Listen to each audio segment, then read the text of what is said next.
Hello दोस्तों, नमस्कार। Stock market share channel में आपका स्वागत है। अभी हम बात करने वाले हैं Reliance home finance limited company की, क्योंकि इसके संदर्भ में इसका Q4 का रिजल्ट जारी होता हुआ दिखाई दिया है। इसमें जो इस कंपनी ने अपना Q4 का रिजल्ट पेश किया है उसके बारे में पूरा डिटेल से जानने की कोशिश करेंगे। क्या ये पॉजिटिव रिजल्ट निकाल के देते हुए नजर आई है या निगेटिव। साथ ही साथ हम ये भी देखने की कोशिश करेंगे कि चूंकि ये जो रिजल्ट है फिलहाल 30 मई को जारी होता हुआ दिखाई दिया था, तो उसके बाद एक पूरा फुल ट्रेडिंग सेशन हुआ है, तो उसमें इस रिजल्ट का क्या प्रभाव पड़ता हुआ देखने को मिला है। और इसी वीडियो में हम ये भी देखने वाले हैं कि जो रिलायंस कम्युनिकेशन लिमिटेड है उन्होंने भी अपना Q4 का रिजल्ट जारी कर दिया है, तो उसके बारे में भी हम पूरा डिटेल से देखने की कोशिश करेंगे और उसका भी मार्केट पे जो प्रभाव पड़ के निकल के सामने आया होगा उसे भी देखने की कोशिश करेंगे। तो चलिए दोस्तों, बिना किसी देरी के वीडियो शुरू करते हैं। इसमें सबसे पहले अगर हम बात करें जो रिलायंस होम फाइनेंस लिमिटेड है उसके Q4 के रिजल्ट की, तो ये जो सेगमेंट है मार्च 2024 का सेगमेंट है, ये दिसंबर 2023 के क्वार्टर का सेगमेंट है, ये मार्च 2023 के क्वार्टर 4 का सेगमेंट दिखाई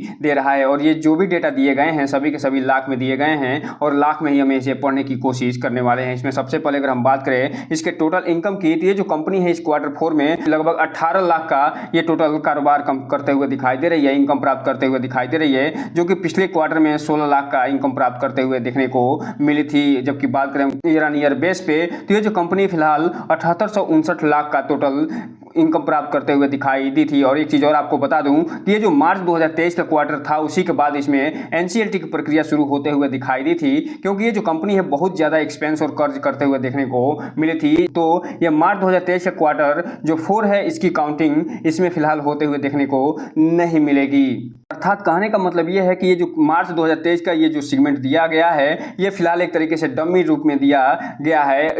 ये मार्च 2023 के क्वार्टर 4 का मार्च 2024 के क्वार्टर 4 के रिजल्ट से कोई भी संबंध होता हुआ देखने को नहीं मिल रहा। यहीं पे अगर हम बात करें इसके टोटल एक्सपेंस की, तो ये जो कंपनी है एक तरफ जहां लगभग 18 लाख का टोटल इनकम प्राप्त करते हुए दिखाई दे रही है इस क्वार्टर 4 में, ये फिलहाल 692 लाख का एक्सपेंस करते हुए दिखाई दे रही है, जिसके कारण ये आप आगे देखेंगे कि ये घाटे में पहुंचते हुए दिखने को मिलेगी। और दिसंबर 2023 के क्वार्टर 3 में ये फिलहाल 272 लाख का टोटल एक्सपेंस करते हुए देखने को मिली थी। जबकि मार्च 2023 के क्वार्टर 4 में यहाँ पे आप देख रहे हैं कि ये जो कंपनी है लगभग 9,81,840 लाख रुपए में के ये घाटे में जाती हुई दिखाई दी थी। और इसी के बाद जो NCLT की प्रक्रिया इसमें शुरू होते हुए देखने को मिली थी। अब यहीं पे अगर हम बात कर लें इसके जो नेट प्रॉफिट आफ्टर टैक्स है उसकी, तो यहाँ पे आप देख रहे हैं इस क्वार्टर 4 में ये 674 लाख का घाटा दिखाते हुए नजर आ रही है, जो कि पिछले क्वार्टर में 256 लाख का घाटा दिखाते हुए नजर आई थी। तो इस हिसाब से आप कह सकते हैं कि ये जो कंपनी है अभी भी घाटे में जाती हुई दिखाई दे रही है।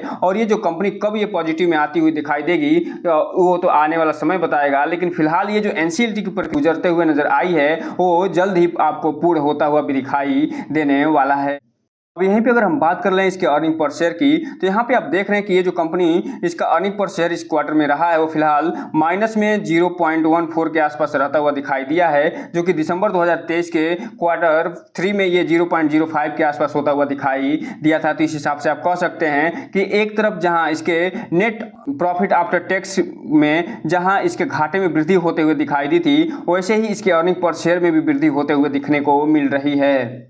तो कुल मिलाकर Q4 का रिजल्ट निकल के सामने आया है, उसका लब्बो-लुबाब यह है कि ये जो कंपनी है अभी NCLT की प्रक्रिया से गुजरते हुए नजर आई है और ये लास्ट चरण में पहुंचता हुआ दिखाई दिया है। उसके पहले ये फिलहाल अभी अच्छा खासा घाटा दिखाते हुए नजर आ रही है। इसलिए जो भी रिटेल इन्वेस्टर उनसे एक चीज कहना चाहेंगे कि इस कंपनी में से बच के रहने में ही भलाई है, क्योंकि एक जो कंपनी है न केवल पैसे को जीरो करने की क्षमता रखती है बल्कि माइनस में भी ले जाते हुए देखने को मिल सकती है। इसलिए इस कंपनी से जितनी दूर रहिए उतना ही अच्छा आपके लिए हो सकता है।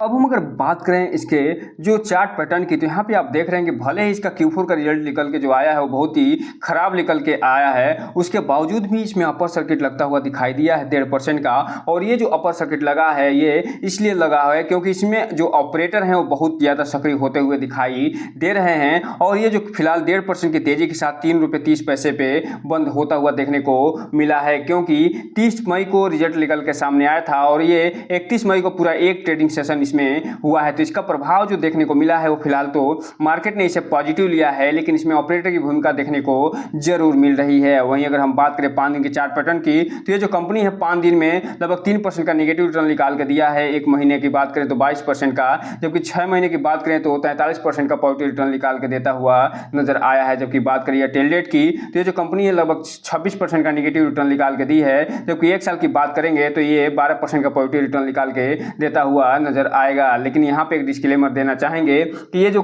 वीडियो है सिर्फ और सिर्फ एजुकेशनल पर्पस के लिए है, सिर्फ जानकारी देने के लिए है। इसलिए इस वीडियो को देख के कोई भी इन्वेस्टमेंट करने से बचें, और जब भी इन्वेस्टमेंट करें तो अपने वित्तीय सलाहकार से संपर्क जरूर करें।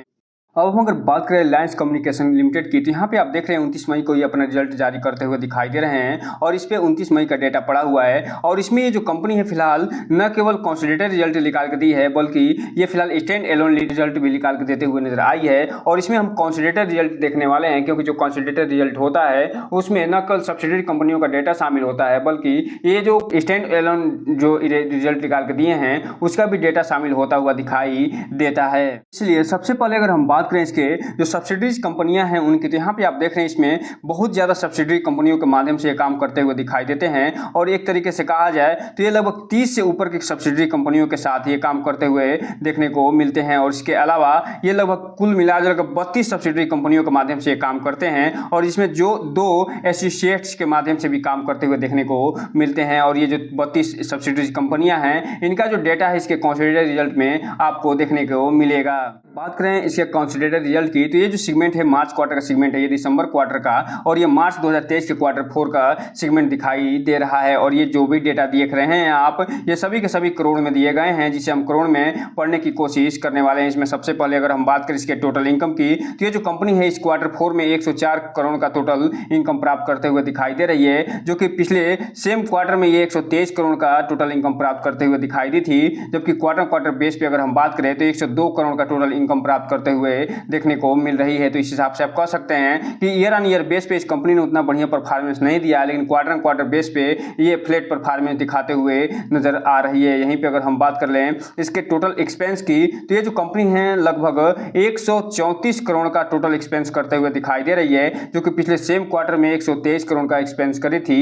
और वहीं अगर हम बात करें क्वार्टर बेस पे, तो 137 करोड़ का एक्सपेंस करते हुए देखने को मिली थी। तो इस हिसाब से आप कह सकते हैं कि ये जो कंपनी है ईयर ऑन ईयर बेस पे इसके एक्सपेंस में वृद्धि होता हुआ दिखाई दे रहा है, जबकि क्वार्टर बेस पे जो इसका एक्सपेंस है वो फिलहाल उसमें मामूली सी गिरावट देखने को मिल रही है। अब यहीं पे अगर हम बात कर लें इसके टोटल जो प्रॉफिट बिफोर टैक्स है उसकी, तो यहाँ पे आप देख सकते हैं ये जो कंपनी है प्रॉफिट बिफोर टैक्स में लगभग 30 करोड़ के घाटे में जाती हुई दिखाई दे रही है, जो कि पिछले दिसंबर के क्वार्टर 3 में ये फिलहाल 35 करोड़ के घाटे में देखने को मिली थी। और यहाँ पे आप देख रहे हैं कि मार्च 2023 के क्वार्टर 4 का डेटा यहाँ उपलब्ध होता हुआ देखने को नहीं मिल रहा है। तो इस हिसाब से आप देखिए कि प्रॉफिट बिफोर टैक्स में ये फिलहाल क्वार्टर बेस पे इसका जो घाटा है वो कम होता हुआ देखने को मिल रहा है। अब यहीं पे अगर हम बात कर लें प्रॉफिट या लॉस आफ्टर टैक्स की, जो कि इसका वास्तविक प्रॉफिट होता है, उसमें ये जो कंपनी है फिलहाल इस क्वार्टर 4 में 38 करोड़ का घाटा दिखाते हुए नजर आई है, जबकि पिछले सेम क्वार्टर में ये 3 करोड़ का प्रॉफिट दिखाते हुए नजर आई थी। जबकि बात करें हम क्वार्टर बेस पे, तो ये 35 करोड़ का घाटा दिखाते हुए नजर आ रही है। तो इस हिसाब से आप कह सकते हैं कि इसका जो घाटा है न केवल ईयर ऑन ईयर बेस पे बढ़ा है, बल्कि क्वार्टर बेस पे भी बढ़ता हुआ दिखाई दिया है। और इसका जो प्रभाव है आप देखेंगे कि अर्निंग पर शेयर पे भी देखने को जरूर मिलेगा। और यहाँ पे आप देख सकते हैं कि इस कंपनी का जो अर्निंग पर शेयर है वो फिलहाल माइनस में होता हुआ दिखाई दे रहा है, और ईयर ऑन ईयर बेस पे तो माइनस में हो ही रहा है, साथ ही साथ क्वार्टर बेस पे भी ये माइनस में जाता हुआ देखने को मिल रहा है। तो कुल मिलाकर इस कंपनी ने जो अपना Q4 का रिजल्ट पेश किया है वो भी बहुत ही खराब रिजल्ट पेश करते हुए दिखाई दे रही है। इसलिए जो भी रिटेल इन्वेस्टर है उनसे इनसे दूरी बना के रखें, उसमें ही रिटेल इन्वेस्टरों की भलाई दिखाई देती है, क्योंकि ये कंपनी भी NCLT की प्रक्रिया से गुजरते हुए दिखाई देती है। और फिलहाल ये अभी भी IRP स्टेज 0 में शामिल होते हुए देखने को मिल रही है। जैसे ही ये IRP स्टेज 1 में आती है इसमें ट्रेडिंग रोक दी जाती है, और सिर्फ सोमवार को ट्रेडिंग होते हुए देखने को मिलती है। और ये प्रक्रिया तभी अपनाई जाती है जब कोई भी कंपनी एनसीएलटी की प्रक्रिया से गुजर रही हो। इसलिए जो भी रिटेल इन्वेस्टर हैं उनसे दूर रहिए और ज़्यादा प्रयास करिए कि इतना ही पैसा लगाइए जितना कि आप जो है अपने घर में कबाड़ बेचने के बाद जो आपको पैसा मिलता है। और जब भी इसमें पैसा लगाइए तो अपने वित्तीय सलाहकार से संपर्क जरूर करिए ताकि आपका पैसा और निवेश दोनों सुरक्षित रहे और साथ में आपका भविष्य भी। अगर बात करें रिलायंस कम्युनिकेशन का चार्ट की तो यहाँ पे आप देख रहे हैं आज इसमें भी लगभग 3% का अपर सर्किट लगता हुआ दिखाई दिया है। हालांकि इसमें काफ़ी ज़्यादा फ्लक्चुएशन देखने को मिल रहा है, कभी अपर सर्किट लग रहा था कभी लोअर सर्किट, लेकिन लास्ट में जाते जाते इसमें आप देख रहे हैं कि 3% के अपर सर्किट में बंद होता हुआ दिखाई दिया है। जबकि इसका भी जो Q4 का रिजल्ट निकल के सामने आया है वो बहुत ही खराब निकल के सामने आया है और ये भी ये जो कंपनी है एनसीएलटी की प्रक्रिया से गुजरते हुए दिखाई देती है। तो ये जो तेजी बनी हुई है इसमें पक्का कोई ना कोई ऑपरेटर घुसा हुआ है और ये ऑपरेटरों की चाल दिखाई दे रही है। इसलिए जो भी रिटेल इन्वेस्टर है इनसे दूर रहने का प्रयास करिएगा, क्योंकि बाद में ऑपरेटर ऐसे ही इसको भगाते जाएंगे और लास्ट में आपको